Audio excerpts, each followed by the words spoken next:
The law is on your side. If you've been discriminated against because of race, color, religion, sex, national origin, disability, or familial status, file a complaint with HUD. Fair housing is your right. Use it. Visit HUD.gov/fair housing. A public service message from HUD and the National Fair Housing Alliance. News Radio 690 KTSM El Paso. Live from the KTSM AM 690 studios, it's Talk El Paso with Andrew J. Polk. Be a part of the show by calling 915-544-KTSM, 915-544-5876, or comment online on our stream at facebook.com/Talk El Paso. It's 4 p.m. Mountain Time, and that means it's time to talk El Paso with Andrew J. Polk. Thank you all so very much for joining us here for Talk El Paso, airing live on News Radio 690 KTSM. I'm your host, Andrew J. Polk. Thanks for tuning in, however you may be doing so, be it on air, online, live streaming through the free and reliable iHeartRadio app, or joining us over on the various social media pages we're up on these days, facebook.com/Talk El Paso, the Talk El Paso channel over on YouTube, Twitter at Talk El Paso, or twitch.tv, Andrew J. Polk. Yes, we have apparently made it through the earthquake 2022. Okay, did anyone ever out there actually feel it? I know that our news partners over at KFOX 14 are reporting it, and yes, there's the U.S. Geologic Survey saying it happened kind of pretty far off to our east, kind of not quite near the crook of the panhandle here in Texas. But yeah, apparently there was a 5.3 magnitude quake, and some reporting it in El Paso, but I'm guessing maybe not on this part of the west side. Kind of think of it a little bit south of like Carlsbad. So, I mean, it's could potentially have hit us here, but I'm not feeling it here. Other than that, maybe I mistook one of the really big wangs coming from the delivery trucks to the bar next door as, I mean, they're always slamming doors around, and I'm never quite sure if that's it or if I'm just finally getting all the after effects of way too many late nights. In any case, if you survived it as well, thank you for joining us here as we are going to be talking about the things that affect us here in the borderland. A lot of stuff to get to here for you today, besides the earthquake that we will certainly rebuild from. I mean, I hope no one actually got hurt in it, but I mean, 5.3 is not catastrophe. The way you got to think about the whole Richter scale is that it's about, each level is about double the previous one. So, that 8.0 isn't one worse than 7.0. It's about 10 times as worse. So that kind of thing there for you. So, I mean, I'm sure we'll be fine and hope no one got hurt. A friend of mine said, hope that the two buildings in Toyah, Toyah, where the epicenter was detected, is doing fine here. But again, I'm sure we'll be fine and survive out here. But in the meantime, plenty of other things to talk about, including kind of as predicted, but not necessarily exactly. Well, nothing's ever exactly right. Again, the crystal ball is as cloudy as ever, but there are some movement on Title 42, more judicial rulings, more specifically on what the future of that program will be and actually how long it will still maintain in place. Judge ruling a delaying of the end of the use of Title 42, get into those details there, as well as a whole lot more that we're talking about when it comes to more things involving the governor's statements. I mean, kind of not exactly doubling down, but continuing on with not just the rhetoric, but instruction that he is giving to counties when it comes to border security, immigration, and funding specifically. So, of course, talk a little bit further about that. And also, of course, as we do on most Wednesdays, talking with our news partners there at KFOX 14 on some of the in-depth reporting and other situations in our area, big stories, etc., related to more or less both of these situations. Okay, not exactly the earthquake, but some of the other big stories that we got going on for you today. So comments over on the social media, get those going if you want to. Those already dropping those likes and reacts, we appreciate. Robbie Flores, James Holmes, and Monica Cervantes do appreciate that. And it's also one of the better ways that you can make your voice heard throughout the program. Some of the more relevant ones, shall we say, whatever ends up being a good one, I feel, at any particular point in time, we can both read off and then pop up on screen. So chime in over there if you want to. Phone lines open a little bit later in the program, as we usually do. If you're ever wondering why we say it at the top of the show, we don't open those phone lines. It's so that you can be ready for it. Make sure you know what it is. And we always got someone new tuning in. So if you're completely new to it, that's the phone number that you'll need, one that's said during the intro there. And we'll reiterate it once we get a little bit closer to it, as we do have Eric von Holstein-Rathlow chiming in. Good afternoon to you as well. And now you're just getting me with the hand signals here. So we got the smiley face. We got is that the high five or the prayer hands? Y'all tell me. And then we got peace sign and rock on. So appreciate that. And RJ saying specifically he's 29 miles north of Pecos and he didn't feel it. Felt one in LA once and it was wrong, just wrong with the sidewalk moves outside and you're a kid. Yeah, I there was one when I was out of state in college and felt it move. I was like on the third floor of my dorm, and I thought that one particular frat boy football player had taken a fall or something, but no, ended up being that. I also felt one when I happened to be, okay, Eric von Holstein-Rathlow clarifying that it is the prayer hands in his estimation. So if that's how you intend it, I guess that's the way it should be received. But yeah, an earthquake's felt one definitely when I was in New Zealand. You often think about like hobbits and such, but ended up being, there's a lot of volcanic activity enough that they can actually use it as like geothermal power for a decent portion of the population. Think like Iceland, but southern hemisphere, and definitely felt one there. And yeah, it's weird at best, and of course, deadly destructive at worst. So good luck with that. Austin Redfern also chiming in. What's happening with you as well? Thank you for chiming in and tuning into the show here. Got another stacked deck for y'all today as we delve more into the issues affecting us here in the borderlands. So immigration has not been a subject that's been very far from our topics here. Oh, RJ saying here in the Northeast, the quake was 29 miles northwest of Pecos. Oh, okay. So even on the Northeast, what you're saying is that you didn't feel it, not that you're in Pecos taking random jaunt out there. I do appreciate that. And also a high five from Eric von Holstein-Rathlow, Air 5 for you, for wherever you may be. But so immigration is never, even if we're talking about other ground issues, immigration is never quite far from our lips as we keep talking about the many movements and things with it. Again, the only constant being change. And as much as I said that, yeah, this will probably have some other judicial movements either on appeal or what have you. Now, another federal judge has actually granted the Biden administration a 5-week delay to ending the asylum program. Again, writing uppercase letters, he was doing so, quote unquote, with great reluctance. U.S. District Judge Emmett Sullivan in a brief order today.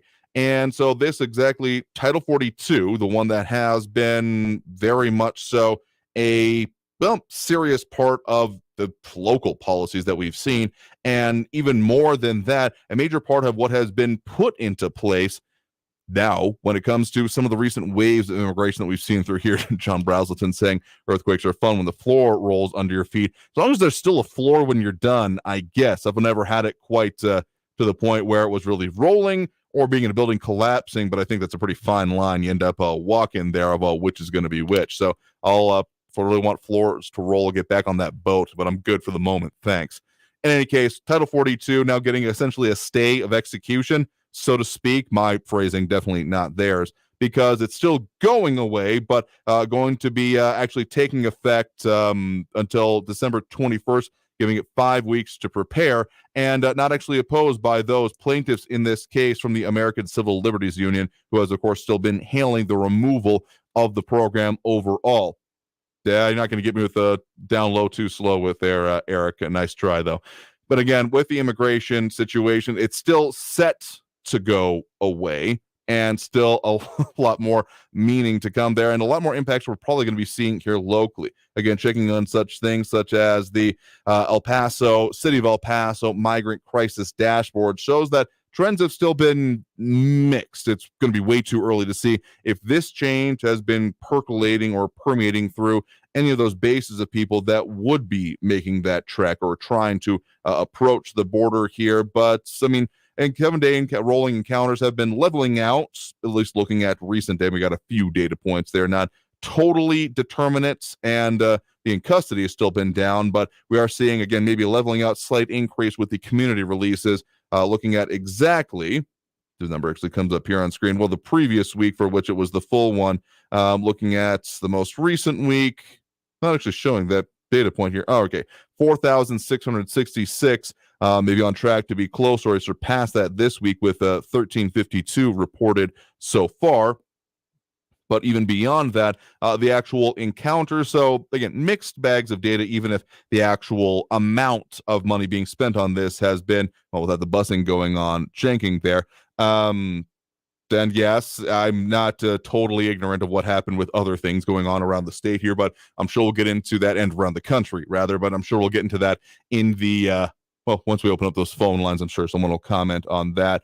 But with the immigration situation, one other thing that is coming out, of course, we were talking a little bit earlier this week about Texas Governor Greg Abbott and what he was pushing for and his change in rhetoric along with it when it comes to the state level border security enforcement measures. Of course, Operation Lone Star has been going on for some time now, and the state level impacts being seen from that, whether it be the spending, whether it be the state trooper and even state military department deployments, have been going on.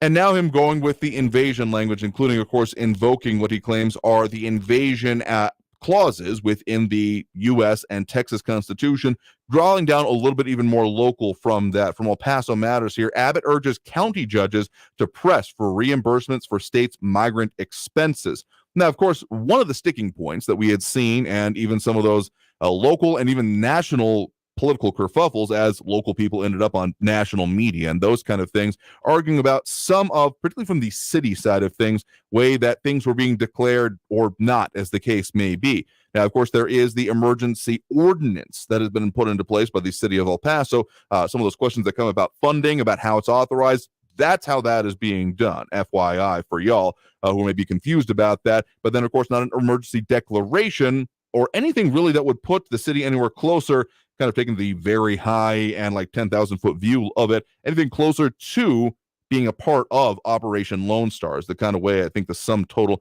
ends up being. But now Governor Greg Abbott, as part of his continued, again, change in tactics and rhetoric to an extent, now pushing for counties specifically that are technically much closer to state government and those kind of things, asking that they pressure Congress to reimburse the state for billions of dollars that is spent on border security. And of course, there is still more of the bits of language to be used, including not necessarily declaring an invasion, but calling it and invoking the invasion perspectives. I mean, this is complicated at best, and what actually ends up being put into law, since these are not law passages, but rather policy, best way to put it, I do think.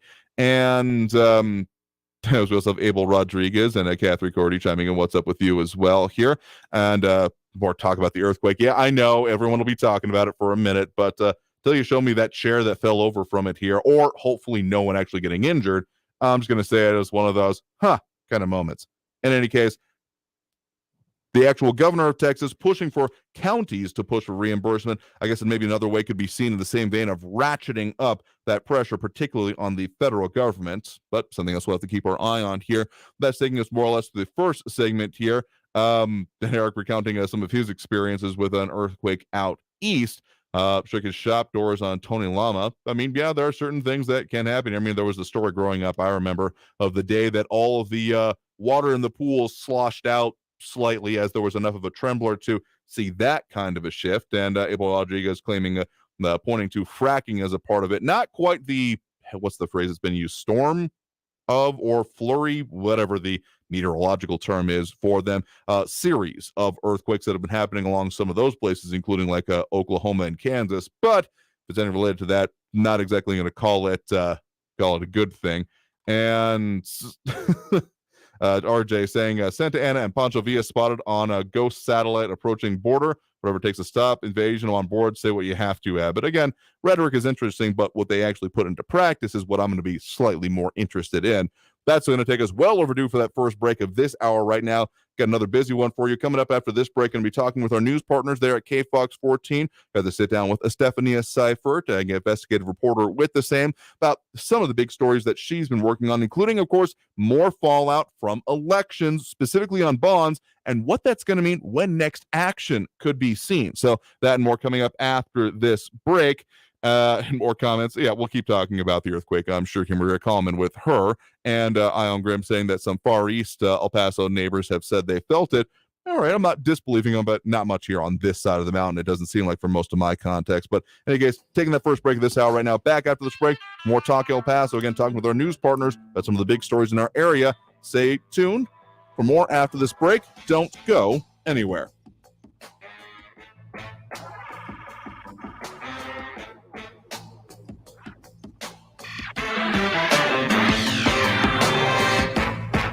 Traffic all day. News Radio 690 El Paso police responding to an injury accident. Joe Battle southbound at Edgemere exit. I-10 eastbound at Reynolds. That's just a truck that's blocking the right shoulder there, slowing traffic. 54 southbound from Stan Roberts to Kenworthy. It's a 20-minute delay. Montana Avenue slow both directions from the Gateway to Global Reach, 7-minute delays. And an accident Zaragoza northbound Americas Avenue. Kerry Edwards, El Paso traffic.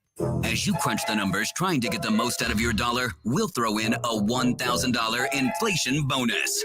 Much better. Listen every hour from 9 a.m. through 5 p.m. weekdays for your chance to win $1,000. Listen to win $1,000 every hour, weekdays from 9 a.m. through 5 p.m. It's the 1,000 inflation bonus on News Talk 690 a.m. This report is sponsored by The Verdict with Ted Cruz podcast. I'm Ben Ferguson. And I'm Ted Cruz. Listen to our podcast, Verdict with Ted Cruz. We discuss the disaster of Republicans losing the Senate, the critical runoff in Georgia, and Senate leadership elections this week. So download Verdict with Ted Cruz right now, wherever you get your podcasts. Hey, El Paso, Ivan Ochoa, General Manager from Sunland Park Chrysler Dodge Jeep Ram Fiat. The Black Friday sales event starts now. So do yourself a favor and don't wait. Beat the rush and get door-busting Black Friday deals on every single new and certified pre-owned vehicle all month long. Trade and upgrade for less with huge Black Friday savings all month long at Sunland Park Chrysler, Dodge, Jeep, Ram, Fiat. Upside down your current trade? We want it. Even if you owe thousands more than it's worth, regardless of make or model. Save thousands with 2.9% APR for 72 months, plus $3,000 off MSRP on the all-new 2022 Ram 1500 Lone Star with no payments till next year.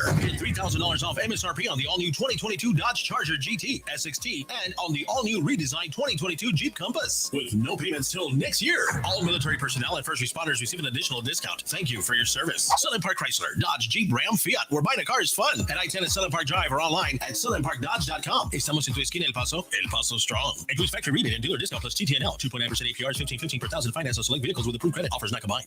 Get ready for the smartest bundle in streaming. 6 streaming services for the intellectually curious. Featuring Curiosity Stream with the best collection of documentary films and TV shows. Psalm TV and great stories from the world of wine. Taste Made for the fun side of food and travel. Topic with the best thrillers and crime stories. And so much more. From nature to history, technology to food, mystery to adventure. Get 6 streaming services for one low price at less than $6 a month. It's the best deal in streaming. Learn more and sign up now at smartbundle.com.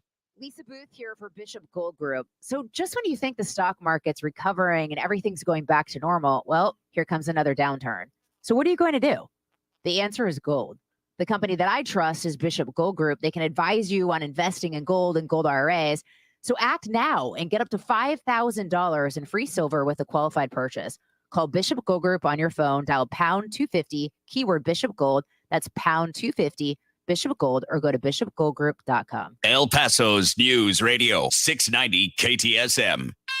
Live from the KTSM AM 690 studios, it's Talk El Paso with Andrew J. Polk. To be a part of the show, follow on Facebook at facebook.com/Talk El Paso. Now here's your host, Andrew J. Polk.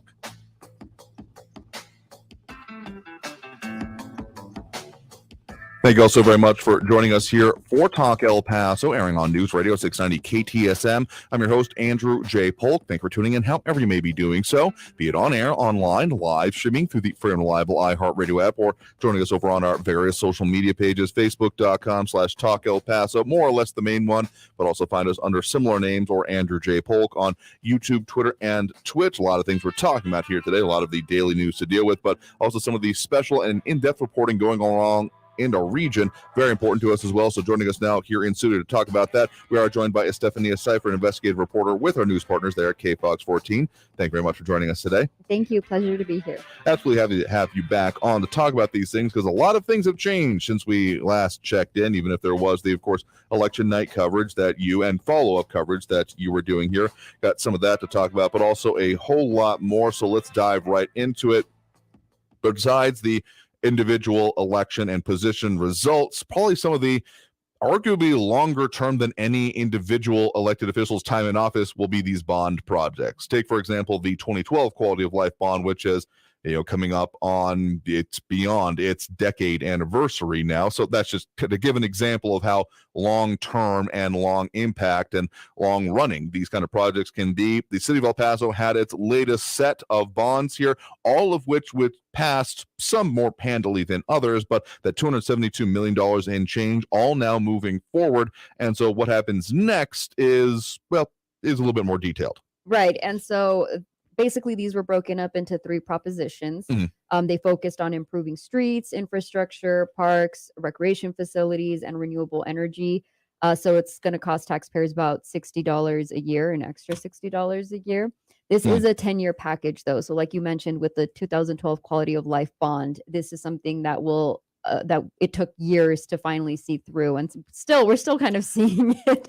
And this is some other circumstances there as well. Yeah, but even then, I mean, even if we were in construction of all of the projects there, I mean, it would still be stretching on this far. Yes, and so this is projected to be a 10-year package, and we will not be seeing some of this immediately. Some of what was on the proposal as far as even infrastructure or parks and things like that.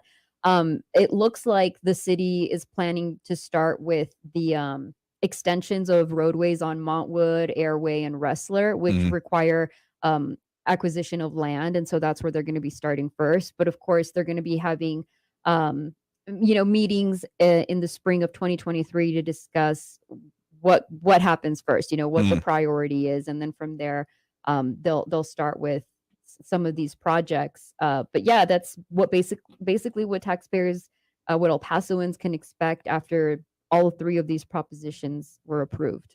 And one of the interesting things is that actually there's going to be some ownership, gaining ownership of property, the way it described in the story, buying some land around specifically Montwood, Airway, and Wrestler in order to do some of these projects here. So maybe even a little bit more in scope than maybe even I was assuming here, because a lot of the things, a lot of the way it was being billed as essentially fixing up the roads. All the potholes we've been seeing lately and have talked about with you and other reporters and anchors there at KFOX 14, definitely of concern to people. But so that giving some indication that this might be even a bit more, at least for that first part, that Proposition A, streets and roadway improvements and repairs, might be maybe a little bit beyond. I mean, there are some extensions even being talked about there. So maybe not out of place with, of course, what the bond is, but maybe more than people were initially considering. Right. So yeah, a big part of this entire bond was streets and infrastructure. And so that's what we're going to start to see happening first, I think, especially just with, like you mentioned, they have to acquire that land in order to expand it. Those look like they're the most trafficked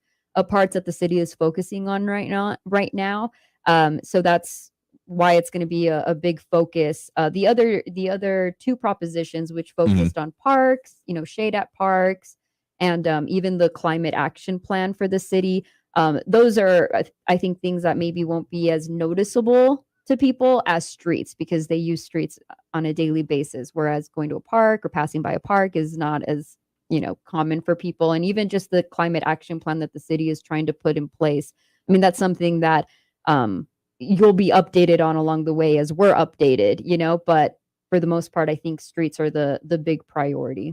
So essentially, I think what we're looking at here is that there were some suspicions even in my neck of the woods that some things were already going on. Some of those like street and roadway monitoring systems had been set up. The thing you drive over and it records the passage of vehicles, that kind of a thing. May not be totally related to this year, because essentially it looks like the next big action, I mean, stuff has already begun on. They're drawing up plans, but the next big proposals, because as has happened with, of course, the 2012 quality of life bond projects, they will then come forth, make presentations, and seek approval for next steps for city council. So they're kind of targeting again spring 2023 at this point to really move forward with. And so that's when we'll start seeing some of these details, some of these specific next steps. Right. Traffic safety was in that first proposal was one of the items that was discussed, as well as intersections. So that's definitely something that could be in the works.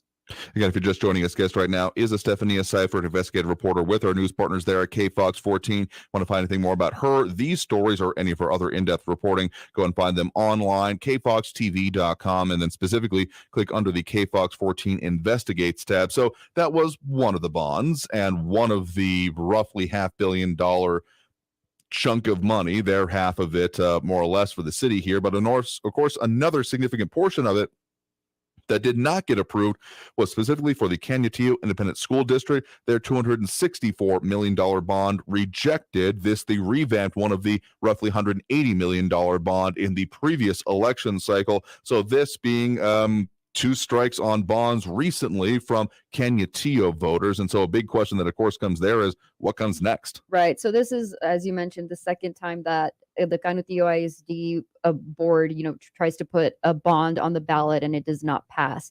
And so for this particular bond, they're wanting to use the money to renovate some of the schools or some of the facilities for the district. And it did not go through. And so now it's back to the drawing board for the board as to how they're going to come up with that money to get those needs fixed. I did speak with some of the board trustees. I reached out to all of them, but I only heard back from two, from Blanca Trout and Armando Rodriguez.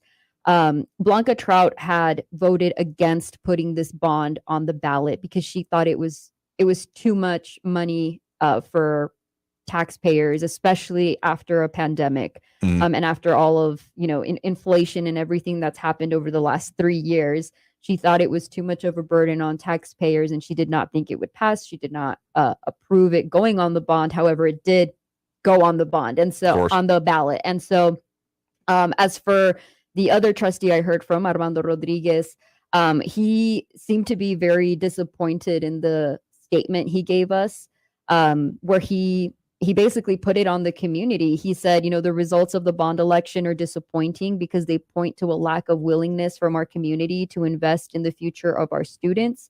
The children of Canutillo continue to outperform the students in the rest of the county in spite of roadblocks individuals in our community have placed on them by voting down these bonds.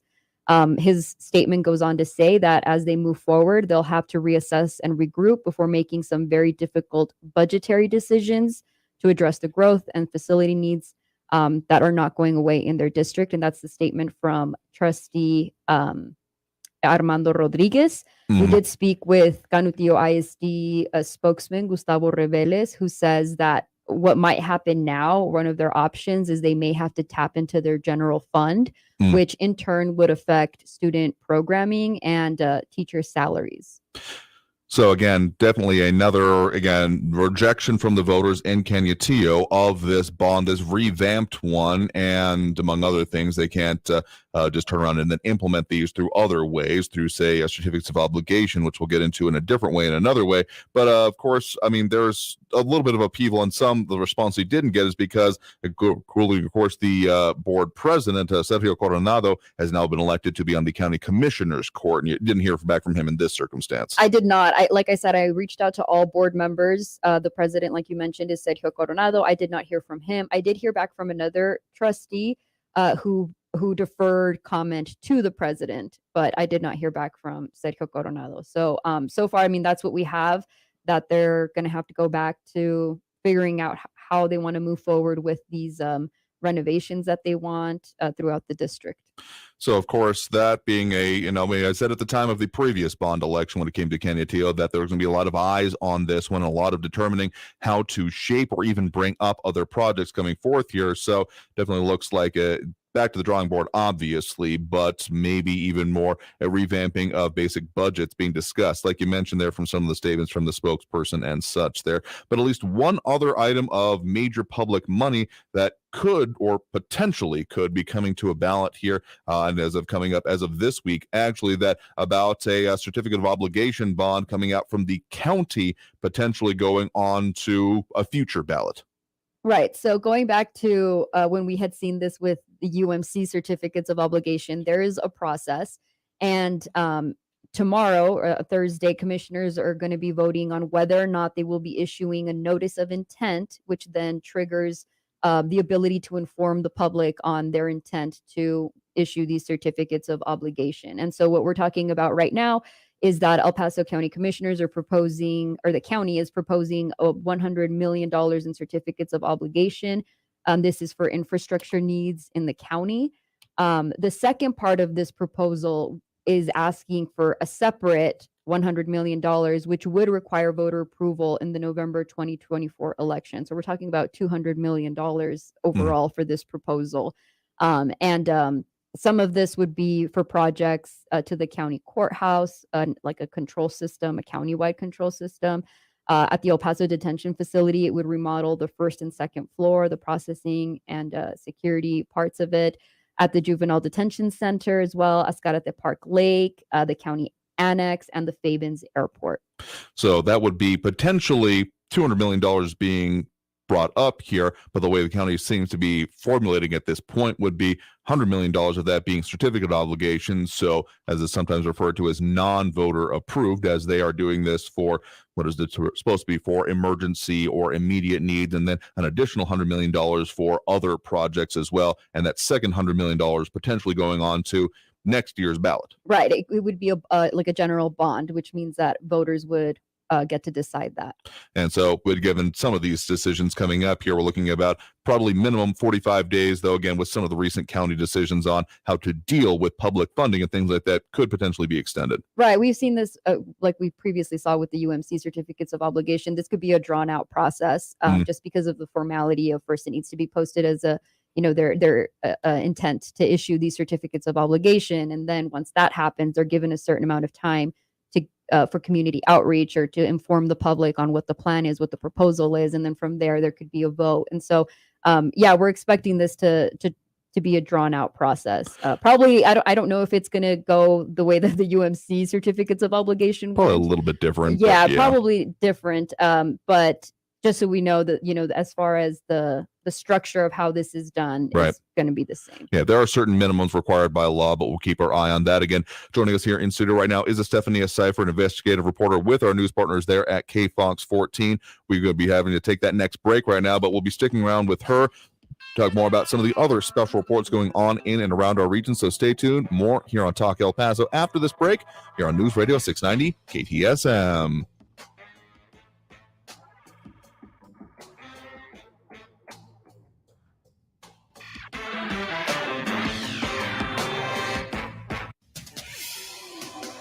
El Paso's News Radio 690 KTSM. Hello, I'm Erica Castillo with this KFOX 14 News Update. Did you feel a tremor beneath you this afternoon? A 5.3 magnitude earthquake was felt in El Paso today. The earthquake happened in Toya, Texas, about 200 miles east of here, according to the U.S. Geological Survey. Multiple people reported feeling the ground shake at about 2:32 p.m., which is when the earthquake started. And a man has been arrested and accused of indecency with a child by contact. Officers arrested 66-year-old Mark Rotz on Monday. He's the husband of a child daycare employee at Tessie's Home Daycare, located at the 3400 block of Freeport. Detectives with the police department's Crimes Against Children unit investigated after an outcry was made by a child. Police say between March of 2020 through October 2022, Rotz frequented at Tessie's Home Daycare while his wife worked there. The investigation, police say, led to the discovery of a second victim. Both girls were under the age of 10. I'm Erica Castillo with this KFOX 14 News Update. News Radio 690. Traffic all day. From the KFOX 14 Severe Weather Center, this is Chief Meteorologist Sandra Diaz. Our cold front came through just as expected, and now another blast of cooler air has moved in, and El Paso has a much better chance of seeing their first freeze of the season as a result overnight tonight. So a cold start to your day tomorrow. Temperatures gradually warm before yet another cool front arrives this weekend. Log on to kfoxtv.com for your latest forecast. This report is sponsored by Discover. Some banks can make it complicated to redeem credit card rewards, but with Discover, you can redeem your rewards for cash in any amount at any time. Talk about amazing. Learn more at discover.com/redeem rewards. Terms apply. Help the planet with a tip from iHeartRadio Earth. Water heating can account for up to 25% of the energy consumed in your home. Save money and energy and improve the comfort of your home by turning down the temperature of your water heater from 140 to 120 degrees Fahrenheit. It can save you up to 22% on your energy bill annually. Brought to you by iHeartRadio Earth and the National Environmental Education Foundation.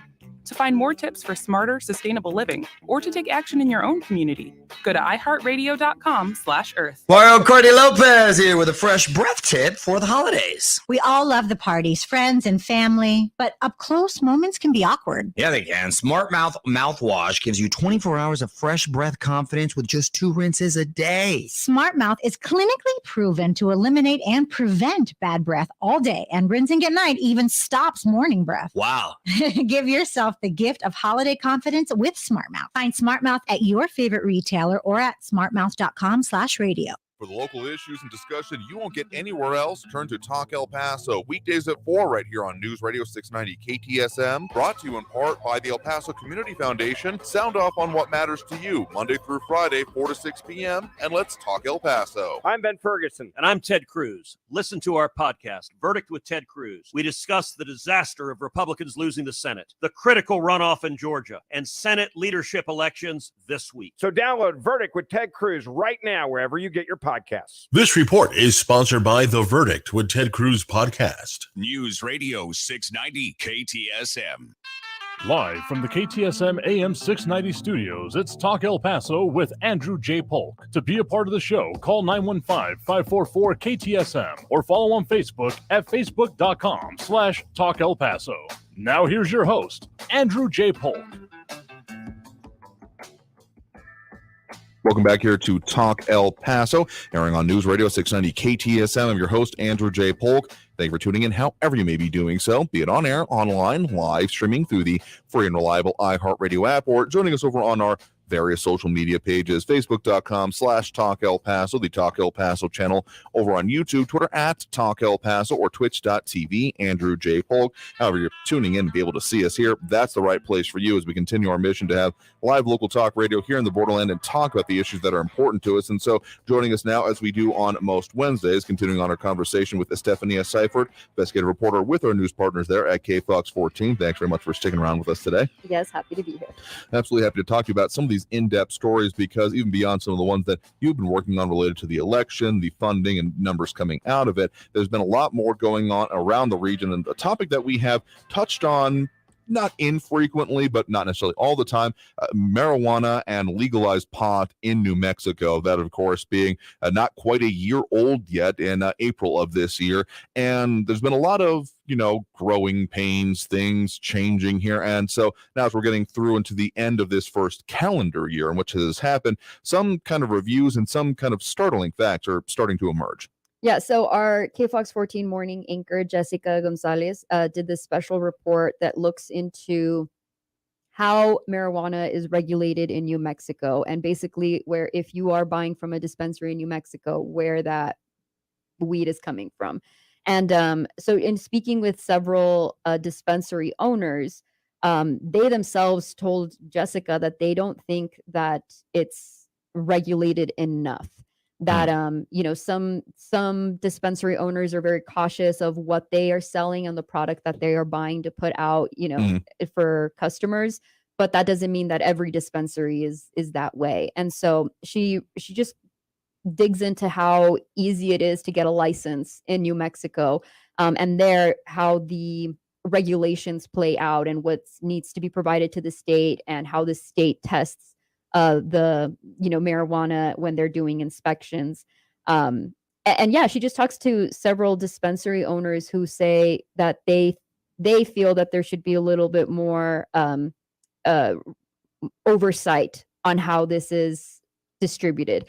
They've gotten one of them in particular, for Kashology is the name of the dispensary. He talks about how some of the marijuana that he buys to sell, sometimes he's had to throw it out because it has mold on it, or they find caterpillars in it. And so he says, we personally don't feel comfortable selling that, but we don't know if other dispensaries end up selling it, And so it's just talking with a department there in New Mexico that handles the regulations for marijuana to see what it is that they're doing about it and how they're going about it, because this is such a fast growing industry in New Mexico.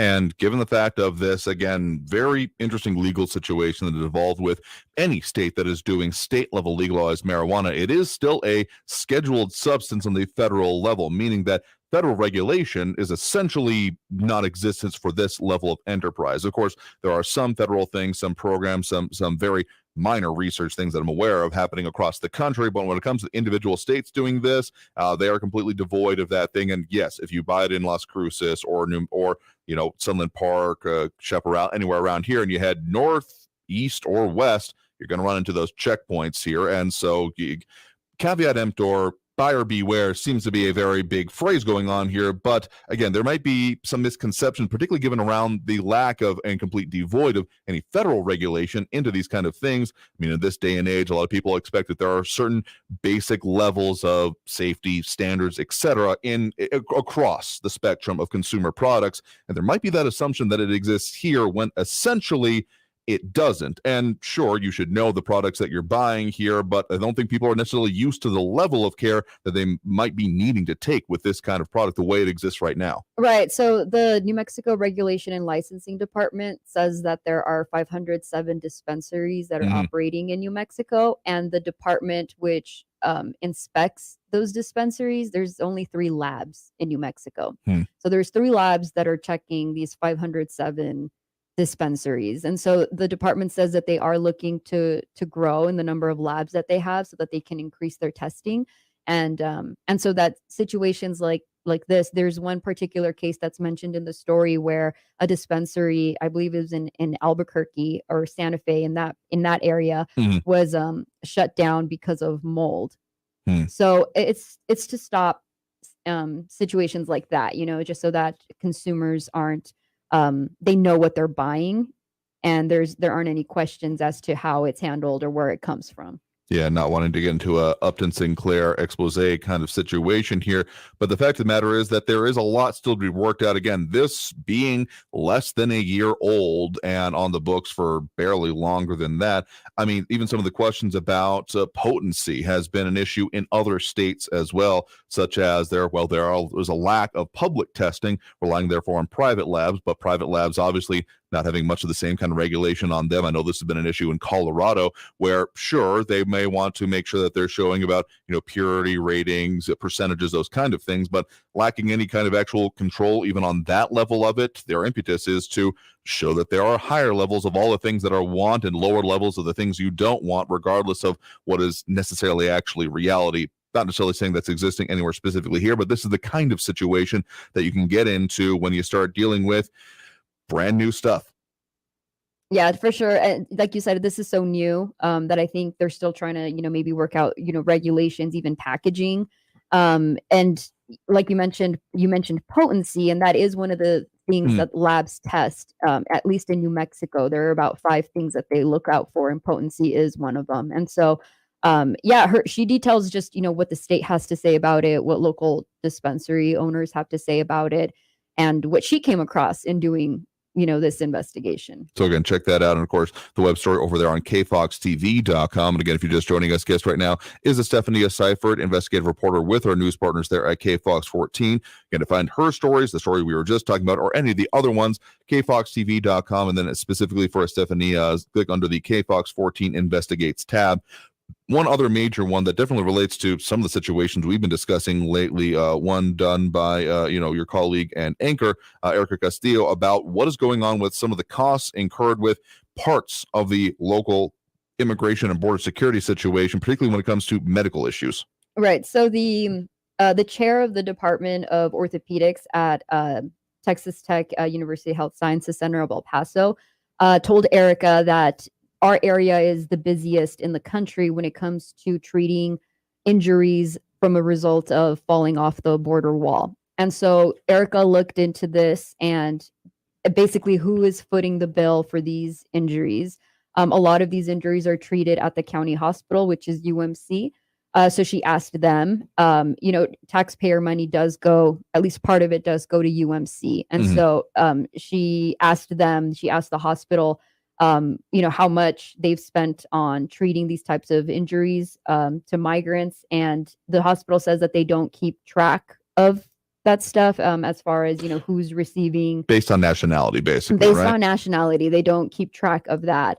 But she did speak with several doctors who have dealt with these types of surgeries, which a lot of times are to the ankles, to like the legs when they fall off of the wall. And a lot of times they're needing surgery. Sometimes these have been deadly. And she looks into that, and she also spoke with Border Patrol just about what they're seeing out there when they're responding to these types of falls and to these types of injuries. And they say that you can't blame the wall itself for the injuries, that migrants don't determine where they're going to cross. It's that Border Patrol says it's criminal organizations that basically tell them where they're going to cross, and maybe that entails having to cross a wall. And so that's why they get in those situations. They also show that they've found ladders that are that they make for these types of crossings where they have to jump over the wall. So it's just really good video of what they encounter, and just even from like the perspective of doctors, what they're seeing when they have to treat these types of injuries. Yeah, and particularly given some of the situations that we've been hearing about locally, and of course, the entire border sector, about there being people abandoned either at the base of or even at the top of the wall. Well, we got to that far. Good luck with it from the position of the cartels or the coyotes involved with that. So, the fact that there is some local fall having to be dealt with. So not any concrete numbers, but something that, again, particularly, University Medical Center, or the cost being incurred there, spoken to by, again, the chair of the Department of Orthopedics, Dr. Rajiv Rajani, over at Texas Tech University Health Sciences Center of El Paso, that these injuries can really cost in high 5 figures, low 6 figures, depending on the severity of them. Right. And Border Patrol says that they've made about 500 rescues this year. There have been 63 deaths this year. Most have been in the desert, because migrants are exposed to the elements or to animals, or drowning in the Rio Grande. So some issues and some shown there. And of course, this is also kind of in the same vein of a previous report we talked about, where the Sunland Park Fire Department responding to hundreds of border rescues on their own part every year. Right. And how that's, as far as staffing for the department, that's an issue across the board anywhere. So they're dealing with maybe being short staffed. And then on top of that, having to respond to, duties or rescues that aren't maybe typically part of the job, but they do it anyway.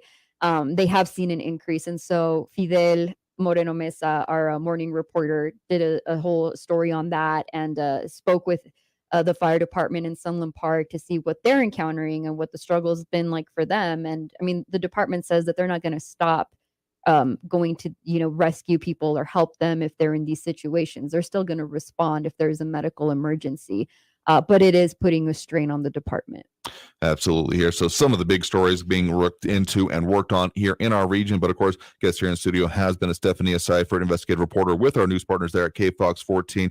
People want to find out any more information about either what we're talking about here with these stories, or any of the other ones, or get a hold of you, what's the best place for them to do so? You can email me at eyseyffert@kfoxtv.com, or you can find me on social media. We'll have those links and those addresses posted up over on our social media here shortly as we are airing this here. But again, Stephanie, thank you very much for coming by to talk to us about some of these stories, about some of the big impacts and the related things to them here today. Yes, of course. Thank you for having me. And that'll, of course, take us through that next break right now. So coming out of this break, we will go ahead and open up those phone lines as we do during this point during the program. So if you want to get on the line, the number to do so is 915-544-5876, 915-544-KTSM. Back after this break with more Talk El Paso here on News Radio 690 KTSM.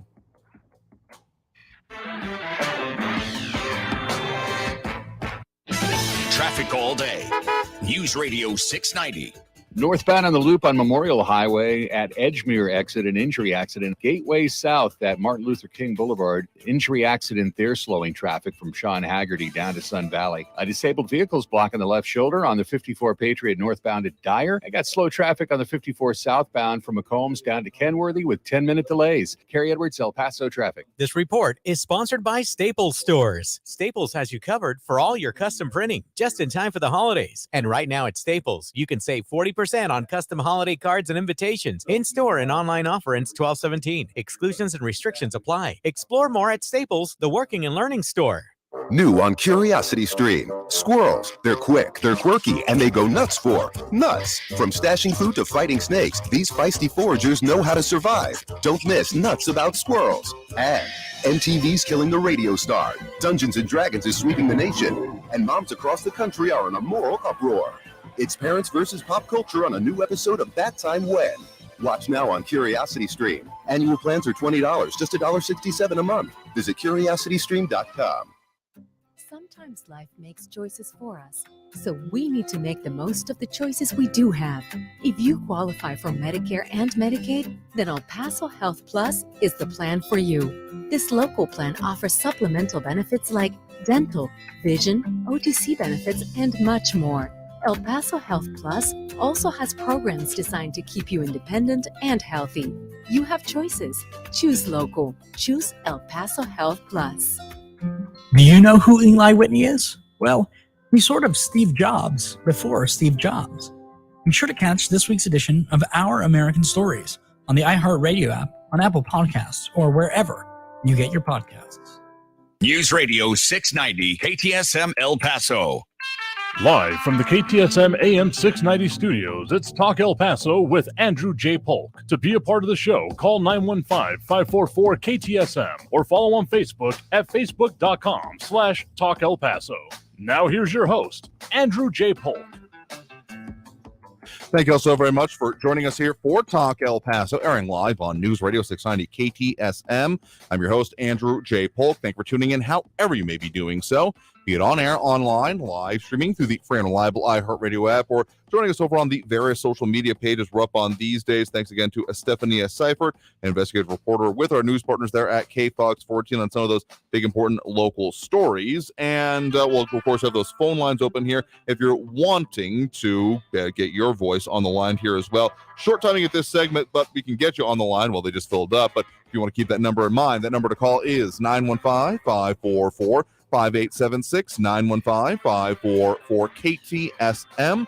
That's the one that'll be open throughout the rest of the show. Well, pretty much starting next hour. Open now, but we'll full up at the moment. So I'll let you know. Just when the next caller ends, that'll probably be your best chance to get back on there. A lot of comments that have come in during this time, including Kathy Codry, James Holmes, Eric Von Holstein-Rathlow, Louis Penato, RJ, Barbara Carrasco, Eric Von Holstein-Rathlow, Eric McNabb, James Radcliffe, and more. Dropping those likes and reacts as well. Do have Ida Beza Gardner, Ion Grimm, Richard Janicek, Flaco Jimenez, Michael Robert Tipton, Robbie Flores, James Holmes, and Monica Cervantes. We'll check in on some of those comments, more of the discussion coming from it, but got to hit that top of the hour news break and make sure we can get to the next hour here. So if you're on the line, stay there. If you want to get on the line or squeeze in once it's available, 915-544-5876, 544-KTSM. Might find a reason to break out that election music at least one more time here coming up this next segment, as there are things happening as of this hour when it comes to some of those election results. But all that and more, stay tuned. More Talk El Paso after this break here on News Radio 690 KTSM.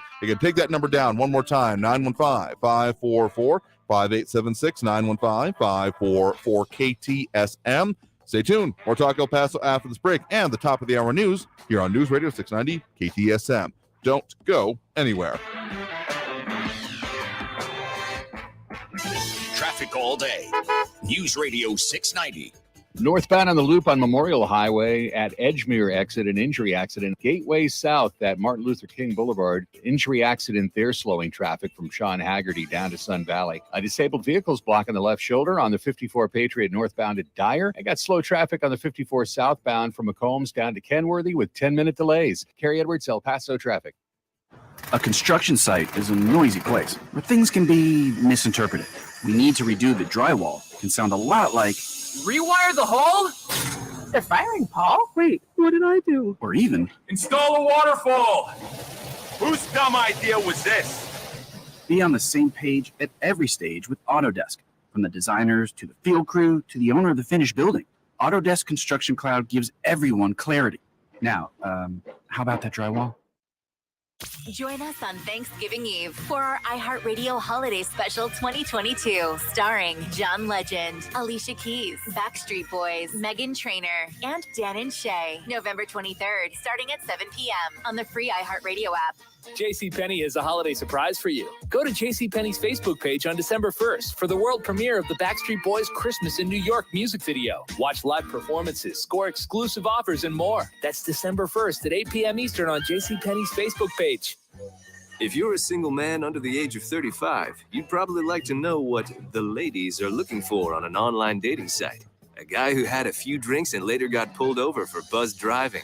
See, that could cost you around $10,000 in fines, legal fees, and increased insurance rates. And doesn't a guy who's back living with his parents but calls them my roommates just scream Mr. Right? Buzzed, busted, and broke. Because buzzed driving is drunk driving. A message from the National Highway Traffic Safety Administration and the Ad Council. If you see something, why do you say something? I see safe for my friends. For my community. For everyone here. We all have something worth protecting, a why that unifies us. Report suspicious activity to local authorities. If you see something, say something. Traffic's bad enough without Mother Nature adding to your headache. Traffic and weather all day. News on the hour with El Paso's Traffic Radio. Weather all day. News Radio 690 is KTSM AM El Paso, an iHeart radio station.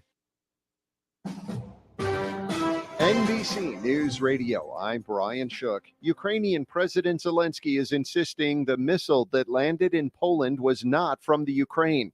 On Tuesday, a stray missile strike hit a town near the border of Poland and Ukraine, killing 2 people. The Polish president has said the strike appeared to be accidental, and it was highly probable that it was a Ukrainian air defense missile. Zelensky says he has no doubt that it was not a Ukrainian missile and is asking for evidence to the fact. A judge denied bond for the man accused of shooting 5 UVA students, and testimony from witnesses shed some light on the details. Scott Kimbler has more. During Wednesday's court hearing in Charlottesville, prosecutors said the University of Virginia shooting suspect Christopher Jones Jr. shot one of the victims while the man was sleeping on board a bus returning from a field trip. Witnesses told authorities Jones was definitely targeting certain people when he killed 3 football players and injured 2 others Sunday night. A motive for the shooting hasn't been revealed in court, although several students speaking to multiple news agencies speculate Jones felt slighted by players after leaving the football team. The number of deaths attributed to Hurricane Ian in Florida continues to go up. The Florida District Medical Examiners confirmed the death toll stands at 137. The latest fatalities linked to the storm include 1 in Collier County, which includes Naples, and 2 in Volusia County, northeast of Orlando. An earthquake that hit Texas this afternoon is so big that it could be felt across much of the state. The United States Geological Survey measured it at a magnitude 5.3. A 5.3 is definitely going to knock things off shelves. There's going to be a lot to clean up. The agency's Jonathan Tidal says the epicenter is just north of Pecos, Texas, which is in the far western part of the state. You're listening to the latest from NBC News Radio. An incumbent U.S. senator files a lawsuit against the state. Rebecca Hughes explains. Georgia's early voting timetable for the U.S. Senate runoff election is being challenged in court. The re-election campaign for Democratic Senator Raphael Warnock filed a lawsuit in an attempt to secure a Saturday early voting day before the December 6th vote. The Secretary of State has called off early voting for the Saturday after Thanksgiving because it would reportedly be against Georgia law. The law states voting cannot be held that closely after a state holiday. I'm Rebecca Hughes. An unexpected witness takes the stand today in the Ohio massacre murder trial of George Wagner IV. Wagner took the stand in his own defense. He talked about the dishonesty of his parents, saying his father taught him and his brother Jake how to pick locks and steal cargo from tractor trailers, and that his mother was well aware of their illegal activity. The governor of Nebraska is welcoming a very large infusion of cash into the state to expand broadband internet access. Brock Wilson reports. Governor Pete Ricketts says Nebraska recently got 2 grants from the National Telecommunications and Information Administration worth a total of $5.6 million. Ricketts says the money will be used to create a broadband internet map, make more internet connections, and hire more Nebraska Public Service Commission workers. He says he still expects the federal government to send Nebraska up to $100 million in future broadband expansion grants. The U.S. Postal Service is looking for volunteers to participate in Operation Santa. The program allows participants to respond to letters sent to St. Nick, writing back, or sending gifts to one or more children that they choose. Individuals who would like to sign up must register online and have their identity verified. Visit USPSOperationsSanta.com for additional information. Brian Shook, NBC News Radio. Now your chance to win $1,000. Just enter this nationwide keyword on our website. Grand. That's grand. Enter it now. This report is sponsored by The Verdict with Ted Cruz podcast. I'm Ben Ferguson. And I'm Ted Cruz. Listen to our podcast, Verdict with Ted Cruz. We discuss the disaster of Republicans losing the Senate, the critical runoff in Georgia, and Senate leadership elections this week. So download Verdict with Ted Cruz right now wherever you get your podcasts. My name is Sophie. Sasha. Robert. Ron. And I'm alive thanks to my nurse practitioner. My nurse practitioner saved me from a lifelong heart condition. She prescribed the right medication. My NP diagnosed my multi-organ failure. My NP listens. She saved my life.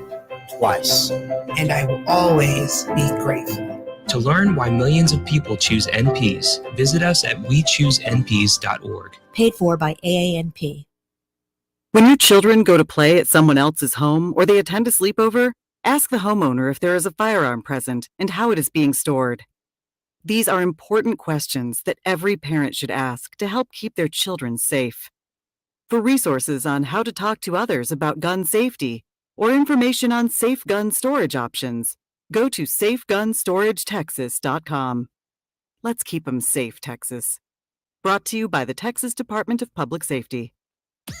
What if there was an app where you could listen to this radio station plus hundreds more from across the country?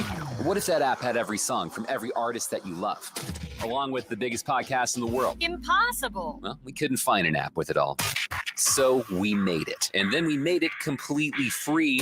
The free iHeartRadio app is the future of audio, and it's available now in your app store. Listen to what you want, when you want, wherever you want to. Download the free iHeartRadio app for all the music, radio, and podcasts you love.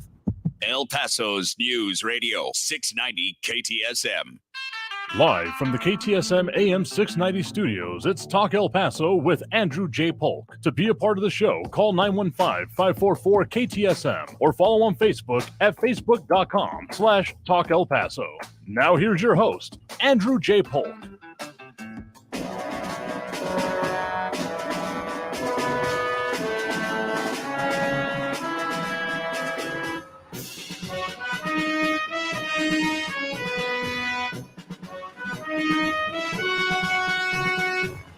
Welcome back here to Talk El Paso, airing live on News Radio 690 KTSM.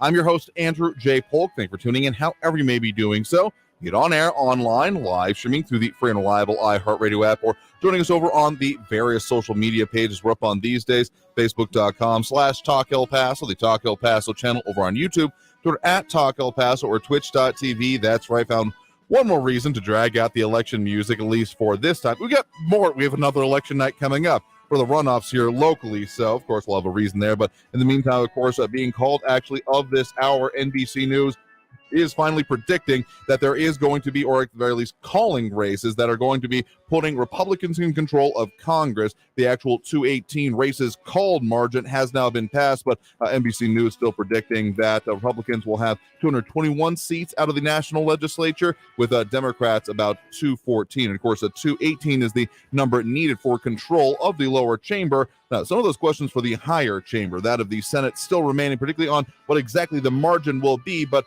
status quo definitely remaining there in any case, with some of those results coming out so far. But of course, that's just one of the things I wanted to check in on here as we had more of those announcements and things coming out. But let's go back to those phone lines now, or get to them for the first time this hour in this show. Any case, again, if you want to get on the line, the number to do so is 915-544-5876, 915-544-KTSM.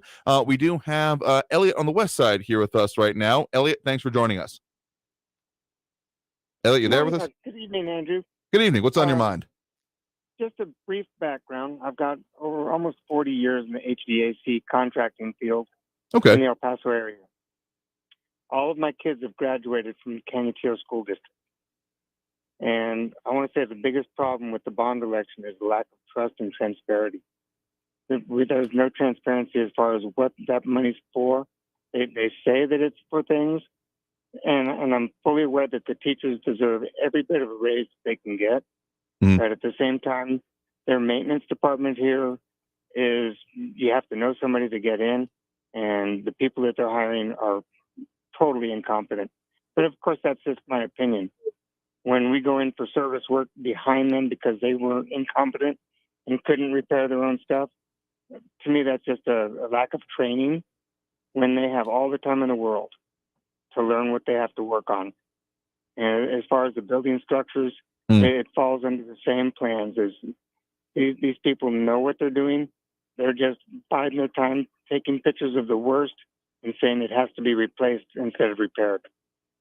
And I just wanted to add that 2 cents into this. So I do appreciate you giving me the time. Absolutely. Thank you for the point and the call and your perspective on that. You have a good one there. Thank you, sir. Bye-bye. All right. Bye. I mean, it's interesting there. I mean, clearly there is a disconnect between what the district is putting forth and what voters are hearing. Yes, I know that there are some things going to be going on with potential investigation, at least being called for whenever it came to those. Again, the organized campaign against the bond, whether or not it actually was in violation of like campaign law. There's not necessarily totally intuitive things when it comes to that. You may think, well, I can put out a sign saying what I like, but if you do it at a certain level, start running into FEC things. So I'm not going to call it immediately malfeasance without any other evidence to be pointed to there. But again, in the overarching, beyond the minutia, we're talking about here with maybe about laws or changes or what have you with them, or people violating them knowingly or not.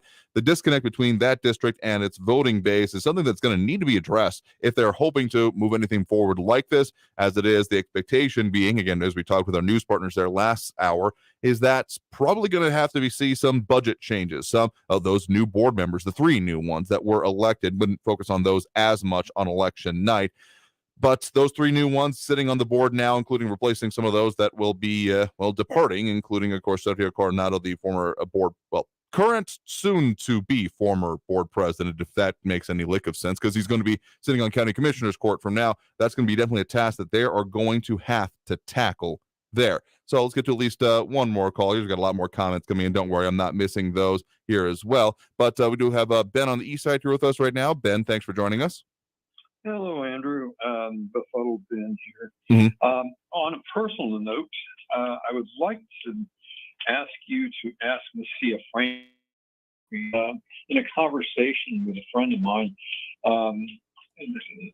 he said that Messiah Franklin was referring to a movie or some kind of series where a character was accused of being, named Rex, was being accused of being a traitor.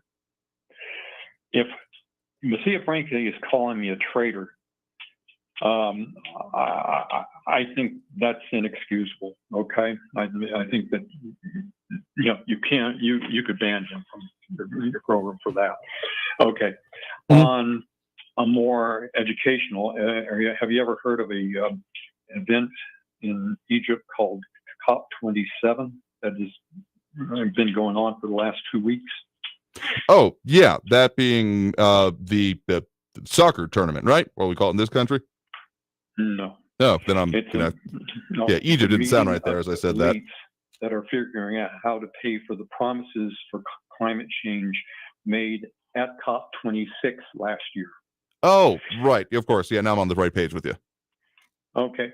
And it so happens that our president and other Congress people, including Veronica Escobar, and a lot of the administrative officials are present at that event.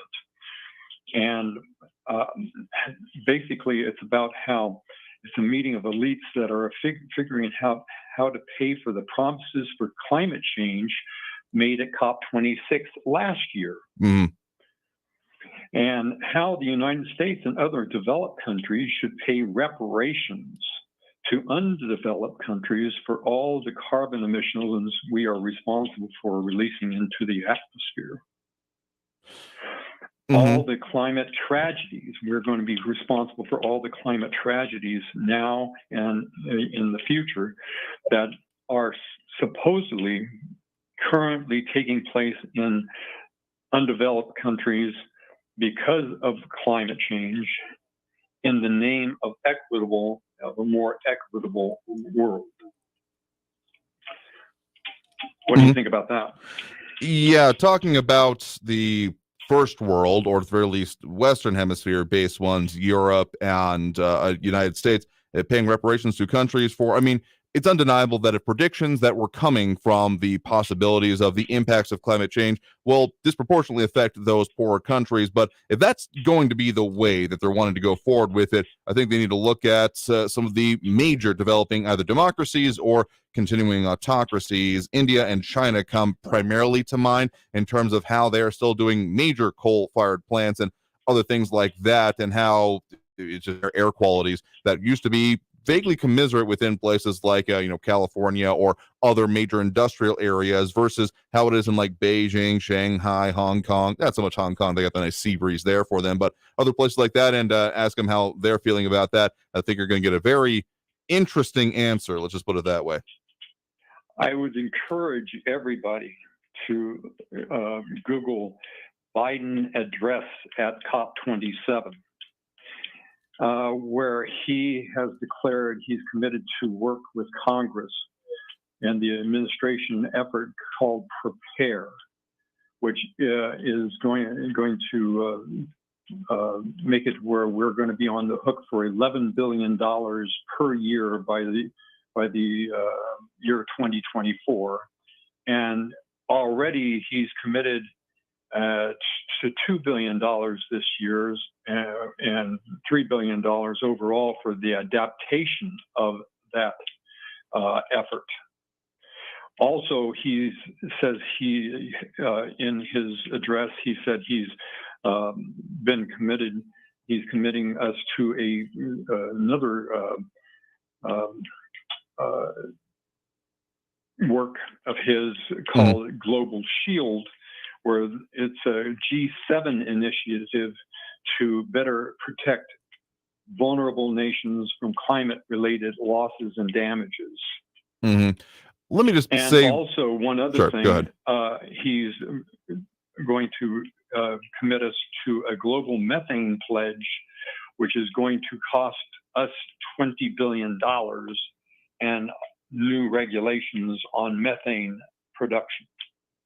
Let me just say this, that I wouldn't be too surprised. I mean, some of these things are in line with what the Biden administration had set out as platform items during the run-up to this term of office right now, particularly when it comes to fossil fuels and things like this. But let me just say that if anything, actually, I mean, particularly the idea of reparations or giving money to those areas that are infected by some of the anticipated outcomes of climate change or changing climate, sea level rise, those kind of things.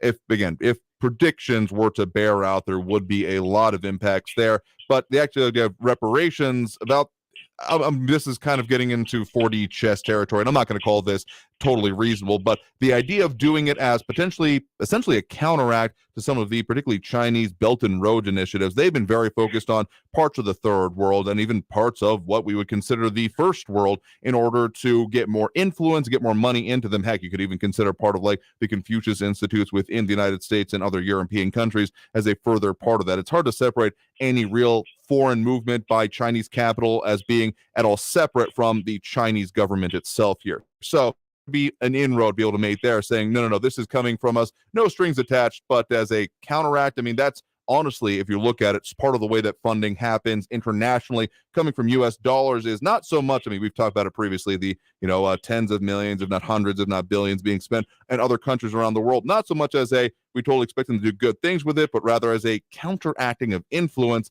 that might be, but again, I might be giving too much credit there, so I'll keep an eye on it for sure. Yeah, we need to watch what our Congress and our administration is doing to us.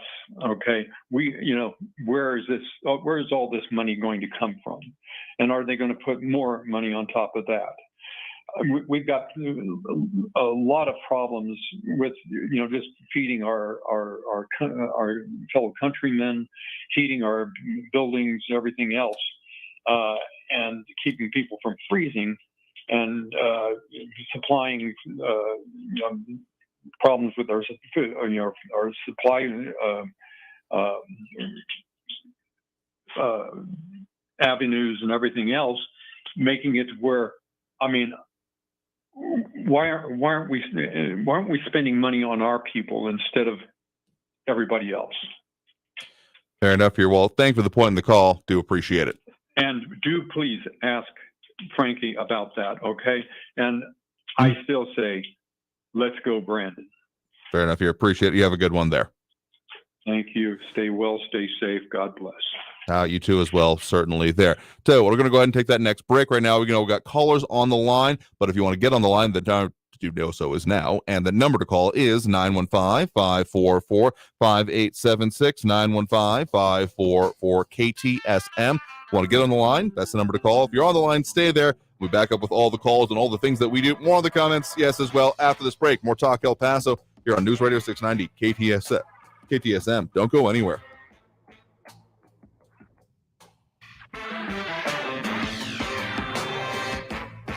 Traffic all day. News Radio 690.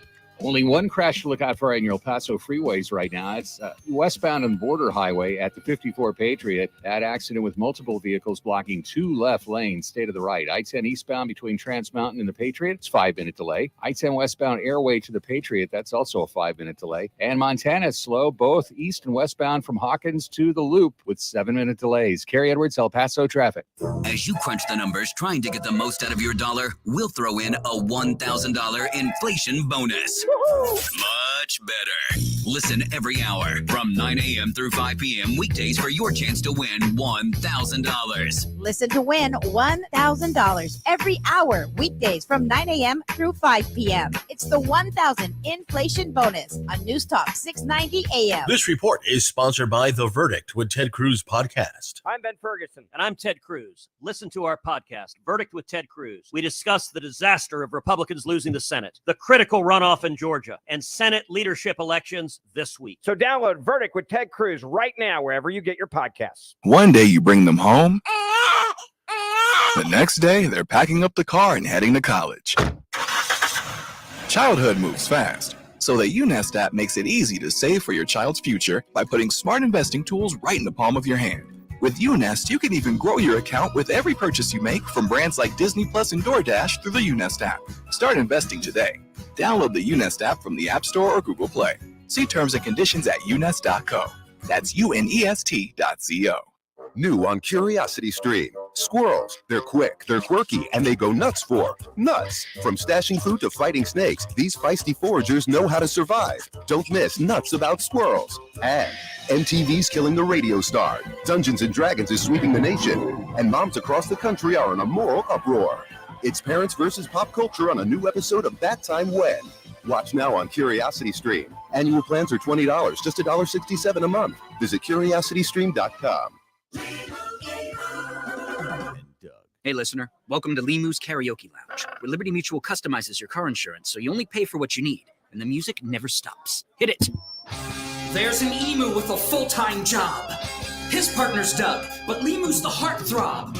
Grubs and worms, that's what Limu eats. Gotta fuel up to save you money and hit the streets. Only pay for what you need at libertymutual.com. Liberty, liberty, liberty, liberty. Finding great candidates to hire can be like, well, trying to find a needle in a haystack, but not with ZipRecruiter. Its powerful technology actively finds and invites qualified candidates to apply to your job. So while other companies might deliver a lot of hay, ZipRecruiter finds you the needle in the haystack. See why 4 out of 5 employers who post a job on ZipRecruiter get a quality candidate within the first day. Try ZipRecruiter for free at ZipRecruiter.com/free. That's ZipRecruiter.com/free.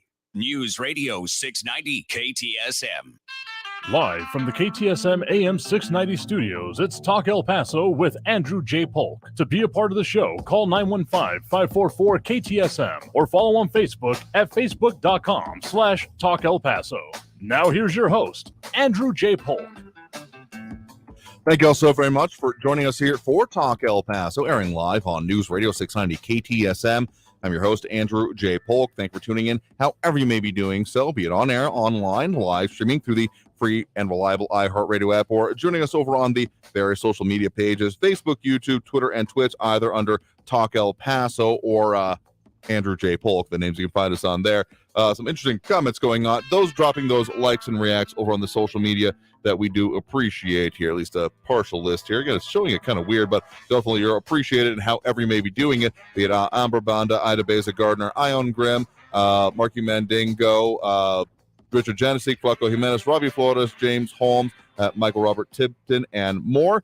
And just as a one thing that was coming up about the idea of reparations, yes, has often previously been used in terms of, well, slavery, reparations for slavery here, but it's kind of like using the phrase civil war. Yes, in this country, often refers to the Civil War, but it's also a concept in and of itself here. So do believe the way the previous caller was referring to it is not in terms of anything related to slavery, but rather the idea of those that affected other people paying money for it. It's kind of the general concept, in this case being applied to the idea of changes coming from the impacts of climate change is the idea being discussed there. So I think Marky was talking about the idea of slavery in part of this, and while your point may be accurate in its own context, not quite, I don't think, what was being referred to there, though I'll leave that up for your own context, as well as we also have Matt Olson dropping that like and react. Do appreciate it. Of course, we do have that phone line open right now, so if you want to get on there, or squeeze in later, I should say, because it's full up at the moment, that number to call is 915-544-5876, 544 KTSM. We do have Stephen on the east side here with us right now. Stephen, thanks for joining us. Hey, Andrew. Hey there, what's on your mind? I was listening to your interview and the way New Mexico may be potentially affecting us when it comes to marijuana and those kinds of things. But in general, the thing that I would be the most concerned about, not so much adults and occasional use, is sometimes when things are more readily available, kids can get a hold of it, and teenagers, and studies have shown that regular habitual use does change the brain structure. It does prevent people from becoming reliable, productive members of society, I would say. And that's not me saying that. There's lots of studies, and you can look it up. They've even done brain imaging studies and all kinds of things like that. So it's something that really should be taken seriously to make sure that it's not so readily available that younger people are not using it habitually. I mean, there have been plenty of studies done, and while some of the more famous ones, like the chimp studies that were often cited here, had some serious errors in how they were formulated. I've seen it in my own life. People that I, came up through school with, and all of the things going on with that, and some people who were, I considered, very bright young individuals, ended up falling into that kind of crowd and with those people, and the way that they changed over the years that I got to see them. As I'm not saying that if it were legal anywhere that I was permanently living, I'm not definitely interested in doing tourism for it, but if it were legal where I'm living, I'm not saying I would totally eschew it or probably give it a shot just to see what it's about. But the impacts, particularly on the growing and youth, is, again, just what I've seen in my own life, anecdotal, yes, but still significant enough to me to make the decision in my own life that I'm not particularly interested in that.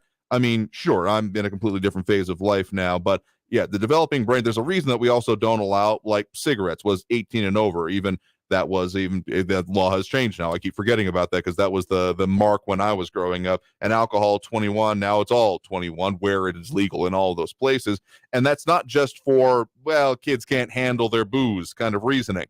I mean, that is the thing too, but it's also the idea that as your brain is still developing, neurons connecting and changes, wiring essentially going on, that these things can seriously affect it. And yeah, I've seen that in my own life. So referring to then the larger issue of availability coming from it, I think that making sure that responsibility is a part of it, personal responsibility is a part of it, it starts getting a little bit hard to legislate whenever it's available the way it is. But I will say that anyone handing out something, any of these substances really, to anyone underage is several words I can't say, but I'm going to say stupid is the best one I'm going to use right now.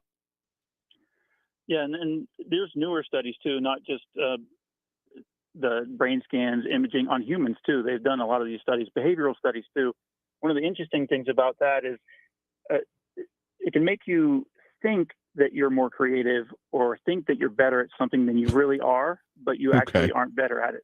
Mm-hmm. That's one of the behavioral studies that they've done on people, and they'll make them do little cognitive tests, and the people who were using marijuana thought that they did better than the people who weren't using marijuana, but they did worse.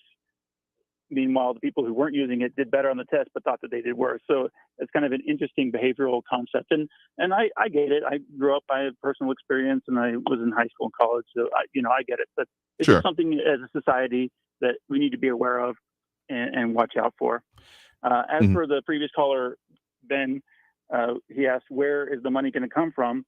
And the answer is we're going to print it. That's what our government has been doing lately. We just print the money and devalues the dollar, and it causes inflation, but that's how they're going to get it. I mean, I think earlier this week you mentioned something about our budget in Texas is like $27 billion. Was that right? $27 billion? That's the number that's being talked about. So while there are some very technical aspects of it, yeah, that there is assumed or expected to be an overage over previous, again, the most recent time that the legislature has met 2 years ago, of about $27 billion in Texas.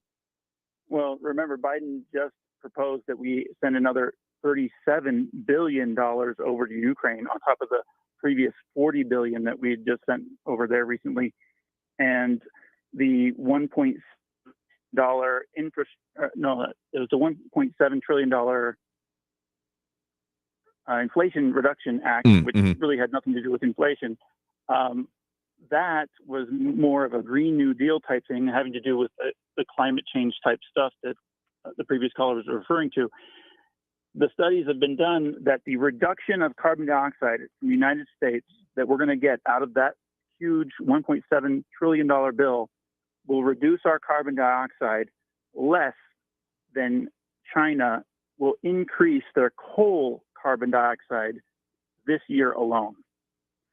That's how minuscule these bills will have an impact on the global carbon dioxide atmospheric content. So if you really look at the data and all the things that they're doing, they're really spending a lot of money and causing a lot of inflation, which isn't going to do what they're promising to do, in my opinion. Fair enough here. I mean, there's a lot of movement potential with that. I mean, even some of the previous bills, such as the parts of the Build Back Better, I mean, the Infrastructure Act and things like that, that we may or may not see some of the actual big impacts from, but that one I think will probably take years for it to even like really fully develop, to be honest with you. Yeah. And then last comment is more on a national level also is, Donald Trump decided he was going to run for office again. Of course. I'm not a huge Donald Trump fan. I think he's been way more demonized than what he probably deserved. But, he's not very careful with his words, which allows it to be easy to demonize him. But the worst thing about Donald Trump running for office again is the Trump derangement syndrome will continue worse than ever. It's like the most annoying part of Donald Trump is not Donald Trump. It's these people out there who are just insane with their Trump derangement syndrome, and we're going to constantly have to continue to hear them. But maybe that's their strategy. I don't know. I think sure thing. I think it's going to be an interesting couple of years. That much I'm willing to, if I could bet money on it, I'd be willing to bet on that. Have a good evening. All right. Thanks for the point in the call. You have a good one there as well.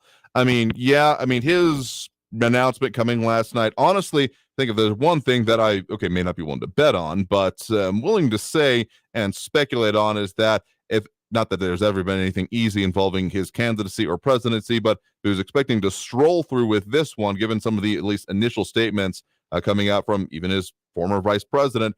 This may not be the walk down easy street that may be anticipated by some. But again, only time will tell there. We'll go ahead and take that next break right now as we're overdue for it anyway. But again, if you want to get on the line, that number to do so is 915-544-5876, 915-544-KTSM.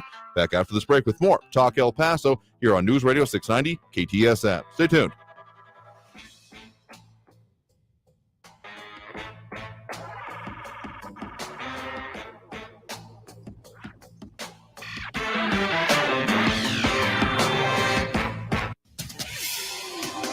El Paso's News Radio 690 KTSM.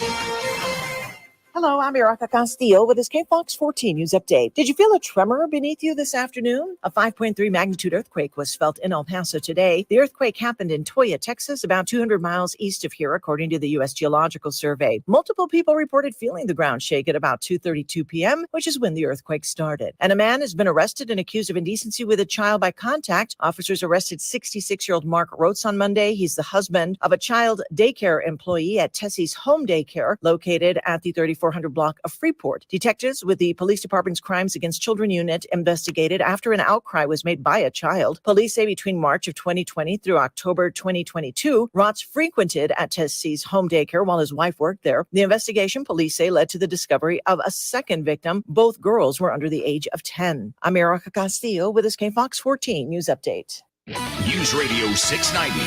Traffic all day.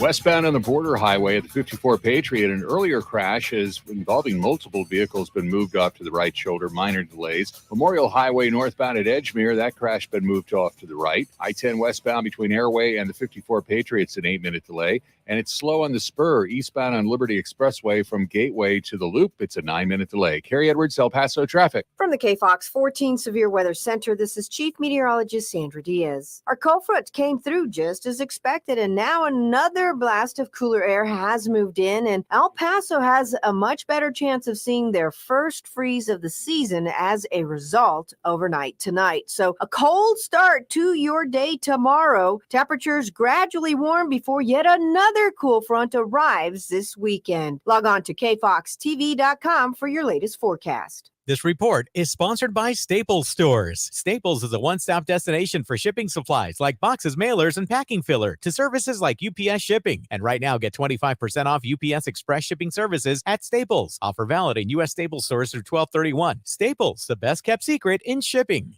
Hey, El Paso, Ivan Ochoa, General Manager from Sunland Park Chrysler Dodge Jeep Ram Fiat. The Black Friday sales event starts now, so do yourself a favor and don't wait. Beat the rush and get door-busting Black Friday deals on every single new and certified pre-owned vehicle all month long. Trade and upgrade for less with huge Black Friday savings all month long at Sunland Park Chrysler, Dodge, Jeep, Ram, Fiat. Upside down your current trade? We want it. Even if you owe thousands more than it's worth, regardless of make or model. Save thousands with 2.9% APR for 72 months, plus $3,000 off MSRP on the all-new 2022 Ram 1500 Lone Star with no payments till next year. Get $3,000 off MSRP on the all-new 2022 Dodge Charger GT, SXT, and on the all-new redesigned 2022 Jeep Compass with no payments till next year. All military personnel and first responders receive an additional discount. Thank you for your service. Sunland Park Chrysler, Dodge, Jeep, Ram, Fiat, where buying a car is fun. At I-10 at Sunland Park Drive or online at sunlandparkdodge.com. Estamos en tu esquina, El Paso. El Paso Strong. Includes factory rebate and dealer discount plus TTNL. 2.9% APR is $15.15 per thousand finance on select vehicles with approved credit. Offers not combined. For the local issues and discussion you won't get anywhere else, turn to Talk El Paso. Weekdays at 4 right here on News Radio 690 KTSM. Brought to you in part by the El Paso Community Foundation. Sound off on what matters to you. Monday through Friday, 4 to 6 p.m. And let's talk El Paso. The crypto markets are melting down again with the crash of the second largest crypto exchange after it was attacked. I'm Mark Moss, helping you navigate the decentralized revolution. So listen to the Mark Moss Show on the iHeartRadio app, on Apple Podcasts, or wherever you get your podcasts. This report is sponsored by the Mark Moss Show podcast. Weather and traffic info. You need it? We have it. Traffic and weather all day. Stay informed. News Radio 690 KTSM. News Radio 690 KTSM El Paso. Live from the KTSM AM 690 studios, it's Talk El Paso with Andrew J. Polk. To be a part of the show, call 915-544-KTSM or follow on Facebook at facebook.com/Talk El Paso. Now here's your host, Andrew J. Polk. Thank you all so very much for joining us here for Talk El Paso, airing live on News Radio 690 KTSM. I'm your host, Andrew J. Polk. Thank you for tuning in, however you may be doing so, be it on air, online, live streaming through the free and reliable iHeartRadio app, or joining us over on the various social media pages we're up on these days, facebook.com/Talk El Paso, the Talk El Paso channel over on YouTube, Twitter at Talk El Paso, or twitch.tv, Andrew J. Polk. A lot of comments coming in there, including some of the most recent ones from Kathy Codry, RJ, Marky Mandingo, Glenn Stewart, Ion Grimm, James Ratcliffe, Austin Redfern, Eric Van Holstein Rathlow, more on those here, Eric McNabb, Ed Clore, and a whole lot more. Drop those likes and reacts that we do appreciate, and do, of course, here Do have dropping that over there. Flocky Menace, Amber Banda, Marky Mandingo, Matt Olson, Ida Beza Gardner, Ion Grimm, Richard Genesik, Robbie Flores, James Holmes, Monica Cervantes, and do believe the man himself, Michael Robert tipped in doing that as well. Appreciate that. Interesting conversations we're having today, of course, going on with marijuana and other things related to it, elections, and in practice with an interesting one I want to point out here, saying if you tried Ukrainian vodka, I'm for Russian vodka all the way. I mean, whatever your liquor preferences are, that's between you and your liver, frankly. But I'm just saying, like, if you have your preferences, just maybe don't extend that to the existence of a country. Just saying. Anyway, let's go back to those phone lines now. We do have Raul in the Northeast on the line with us here right now. Raul, thanks for joining us. Hey, Andrew. Well, Mongol Mussolini declared his run for the presidency. I watched his announcement. Like, I've tried to watch most of his TV appearances, and I've closely followed the foobar that was his presidency, what I call the Trump turd theater, which was canceled by the American people. You know, usually losing shows don't get a sequel. Anyway, he was really low energy, buffoonish, mendacious, and duplicitous as always. I remember when he criticized Obama for using the teleprompter. Well, T-Rump was teleprompter T-Rump last night, let me tell you, reading what others wrote for him and ad-libbing off of it with his delusions and deceptions. You know, he said he built the wall, but at the same time that the country was being invaded from the south of the border. So I guess the wall didn't work, to keep the flood of immigrants out.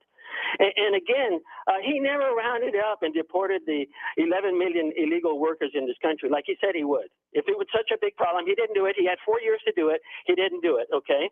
He said he had 4 years to make America great and wealthy again, which he said he's going to do again, but he didn't do it in the 4 years that he was there. He made America sicker, poorer, and ever more divided. He would not bring this country together. He's highly divisive. He's bad for America. He was a president of the minority of Americans, having lost the popular vote, even with Putin's help.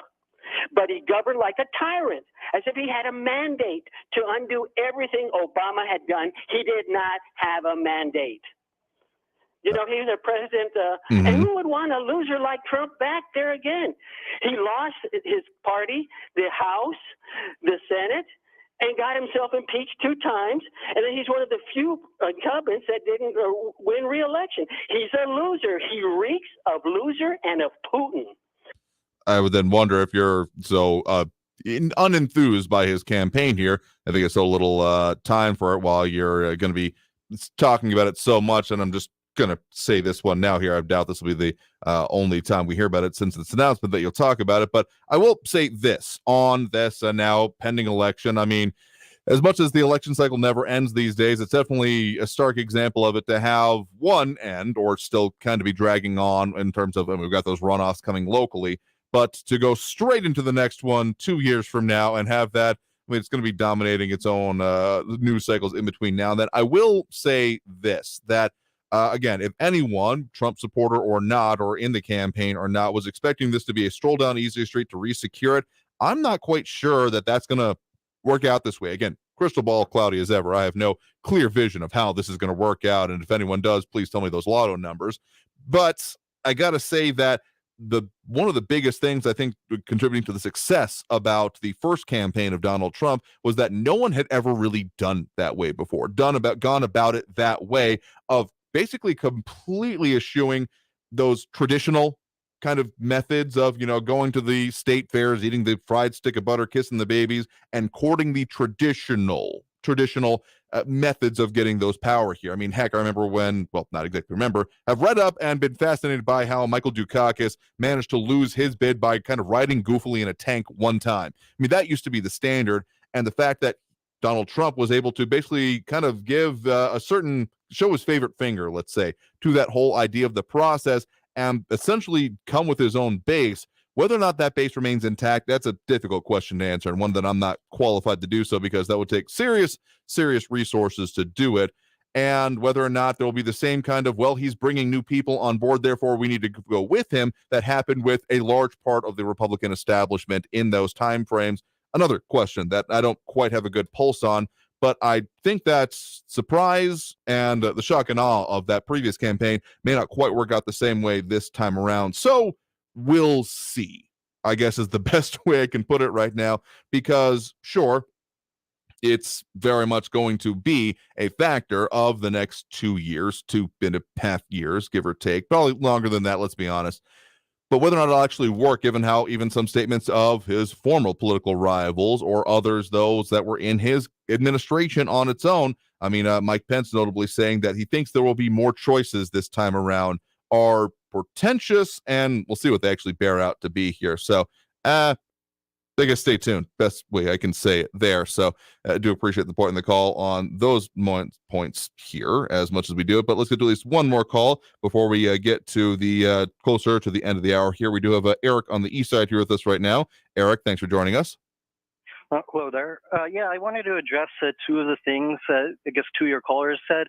One of them said that one of the worst things about Trump running is the Trump derangement syndrome. And that's just a juvenile ad hominem logical fallacy that conservative media has conditioned Republicans to believe is a rational counter argument.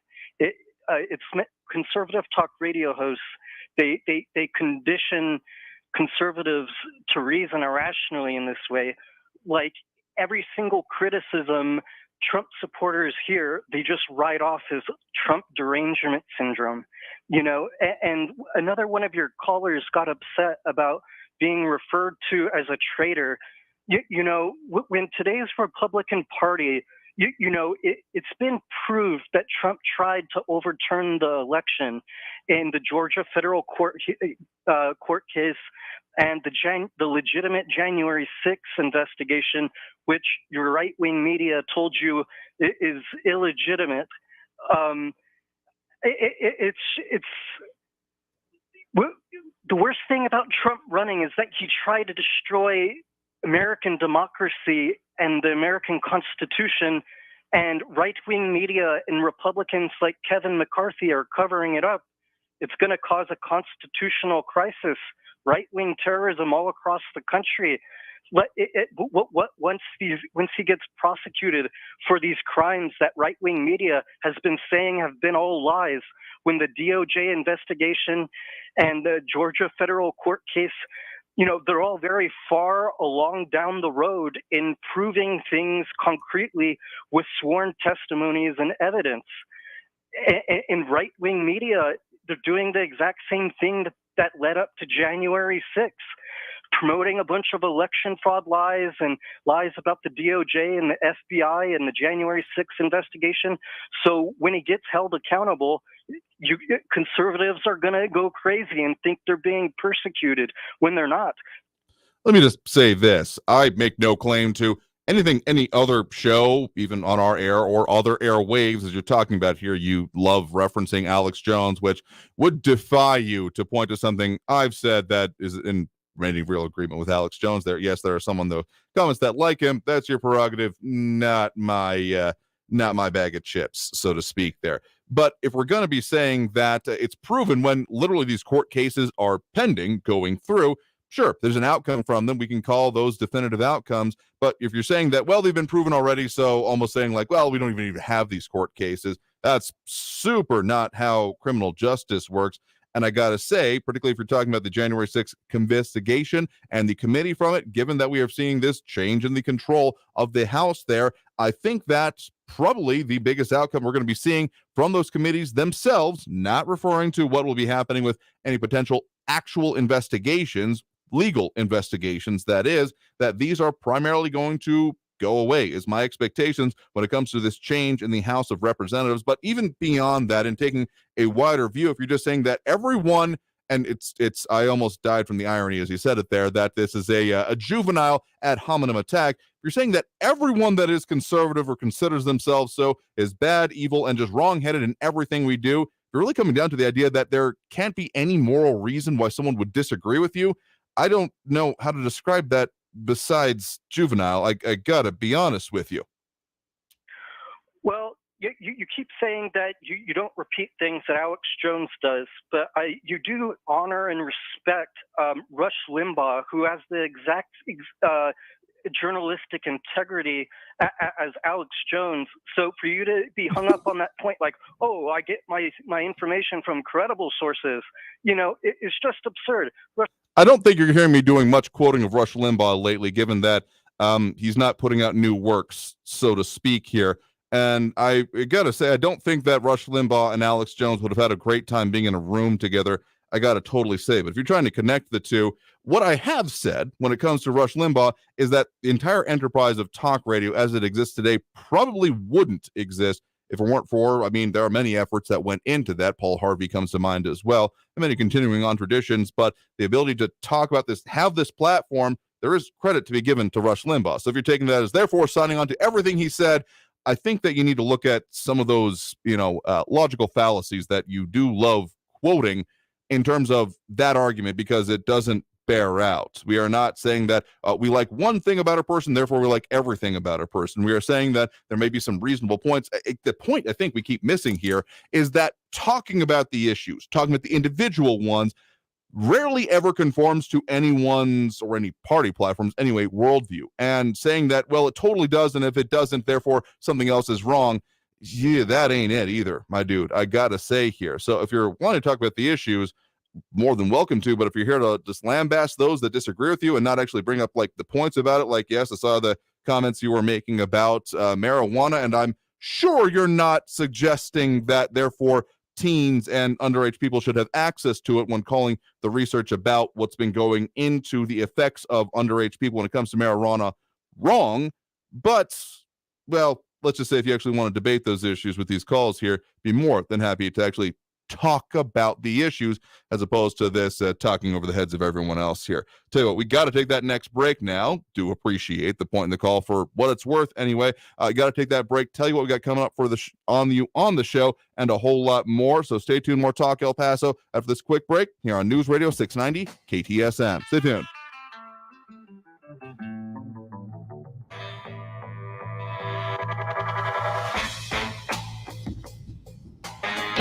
Traffic all day. News Radio 690. On your El Paso freeways, a big crash now on the I-10 eastbound at Airway Boulevard involving multiple vehicles. 3 left lanes are blocked. Use the Hunter Viscount exit. Border Highway westbound at the 54 Patriot. That crash has been moved to the right shoulder. I-10 eastbound is slow with 9-minute delays from Trans Mountain to the Patriot. And Montana Avenue is slow both directions from Hawkins Boulevard to the Loop with 12-minute delays. Kerry Edwards, El Paso traffic. This report is sponsored by The Verdict with Ted Cruz podcast. I'm Ben Ferguson. And I'm Ted Cruz. Listen to our podcast, Verdict with Ted Cruz. We discuss the disaster of Republicans losing the Senate, the critical runoff in Georgia, and Senate leadership elections this week. So download Verdict with Ted Cruz right now wherever you get your podcasts. New on Curiosity Stream. Get ready for the best of the best with our 100 Days of Curiosity, featuring fan favorite titles like Light on Earth with Sir David Attenborough. Join me on a journey like no other. Stephen Hawking's favorite places. It's a crazy world out there. The History of Home with Nick Offerman. Not my home, just homes. Other people's homes. And many more. Don't miss 100 Days of Curiosity, happening right now on Curiosity Stream. Annual plans are $20, just $1.67 a month. Visit curiositystream.com. On a busy construction site, things can be misinterpreted. Bring in the bulldozer can sound a lot like, building looks mediocre. Designs need a do-over. or even, install a roller coaster? Okay. be on the same page at every stage with Autodesk, from the designers to the field crew to the owner of the finished building. Autodesk Construction Cloud gives everyone clarity. Now, can we actually bring in the bulldozer? Want to get a $300 Visa card from your Medicare plan? At WellCare, our Medicare Advantage plans are simplified so you can enjoy all the great benefits you care about most, like our WellCare Flex card, a preloaded debit card that gives you up to $300 to pay for extra dental, vision, or hearing expenses not covered by your plan, like hearing aids, dentures, prescription glasses, copays, and more. It's just one more way WellCare is improving every aspect of Medicare to give you access to the top-tier benefits benefits you want most, plus a little extra. To learn more about WellCare, visit wellcarefornm.com today. That's wellcarefornm.com to enroll today. WellCare, it's Medicare done well. Benefits vary by plan. WellCare is the Medicare brand for Centene Corporation, an HMO, PPO, PFFS, PDP plan with a Medicare contract, and is an approved Part D sponsor. Our DSNP plans have a contract with the state Medicaid program. Enrollment in our plans depends on contract renewal. Hey, I'm Andy. If you don't know me, it's probably because I'm not famous. But I did start a men's grooming company called Harry's. The idea for Harry's came out of a frustrating experience I had buying razor blades. Most brands were overpriced, overdesigned, and out of touch. At Harry's, our approach is simple. Here's our secret. We make sharp, durable blades and sell them at honest prices for as low as $2 each. We care about quality so much that we do some crazy things, like buy a world-class German blade factory. Obsessing over every detail means we're confident in offering a 100% quality guarantee. Millions of guys have already made the switch to Harry's, so thank you if you're one of them. And if you're not, we hope you give us a try with this special offer. Get a Harry starter set with a 5-blade razor, weighted handle, shave gel, and a travel cover, all for just $3 plus free shipping. Just go to harrys.com and enter code TRIAL at checkout. That's harrys.com, code TRIAL. Enjoy. Because everyone deserves excellent medical care, El Paso has its own free community medical clinic. RotoCare is a free walk-in clinic located at 301 South Schutz Drive and is devoted to improving the health of all El Pasoans, including those without insurance or legal documentation. RotoCare is open most Saturdays from 9 a.m. to noon. For more information, call 790-0700. RotoCare, because everyone deserves excellent medical care. El Paso's News Radio 690 KTSM. Live from the KTSM AM 690 studios, it's Talk El Paso with Andrew J. Polk. To be a part of the show, follow on Facebook at facebook.com/Talk El Paso. Now here's your host, Andrew J. Polk. Thank you all so very much for having joined us here for Talk El Paso, airing live on News Radio 690 KTSM. I've been your host, Andrew J. Polk. Of course, I want to take this moment, as we usually do, towards the end of the program to tell you about a few things coming up for you. Of course, that state legislative session, that's $27 billion. That's a Cliff Notes version of the real situation involving how much money the state is looking at, going to possibly break records, but well, the devil's always in the details, and there's a lot of details coming out of at least what our local state delegation is going to be looking at, the issues they'll be focusing on, and the ones they'll be tackling when it comes to, again, the legislative session rapidly approaching in its own right. So we'll be getting more into that, hearing from them, of course, and of course, some of those runoffs, yeah, we got to deal with those as well. So just some of the things we're working on for you for Talk El Paso in the future days. One comment that came in from the break, doing at least reference here, was Felipe saying that even though there was a loss in the 2020 election, had any Republican gotten as many votes as Trump? I haven't had a chance to look that up yet, so I'll have to do a little bit of research on that. But we're going to have to more or less leave it there for today because, well, there's a whole lot more to do so, but there's only so much we can cram into a couple hours every Monday through Friday. But we'll be back here again tomorrow for Thursday on the show for you, so stay tuned for that. And, of course, bring your best points about what affects us here locally, and we'll keep talking about it because that's what we exist here to do. So until then, until we see you next, a couple of simple things for you. Bring these conversations into, real life is not the phrase I want to use here. I kind of use those terminally online, IRL kind of phrasings, but take it off air as well. Make sure you're actually talking about these things, about who is important to you, because if you're leaving it to yourself or someone else to do it for you, that's not going to work out. At least I don't think it has so far, because talking about things, as much as get people telling me that, you're not allowed to talk about that thing, I got to be honest with you, it just makes me want to talk about it more, because it's those things that are left unsaid, those things left unaddressed that then just festers, and I don't think it's worked out well for us. But beyond that, I also want you to, until we're back on the air with you, stay safe out there, look twice for motorcycles when you're out on the road, and have a great evening. We'll see you all tomorrow.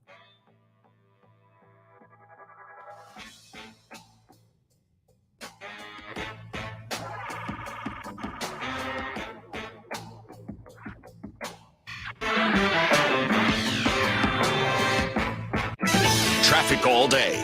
News Radio 690. On your El Paso freeways, a big crash now on the I-10 eastbound at Airway Boulevard involving multiple vehicles. 3 left lanes are blocked. Use the Hunter Viscount exit. Border Highway westbound at the 54 Patriot. That crash has been moved to the right shoulder. I-10 eastbound is slow with 9-minute delays from Trans Mountain to the Patriot. And Montana Avenue is slow both directions from Hawkins Boulevard to the Loop with 12-minute delays.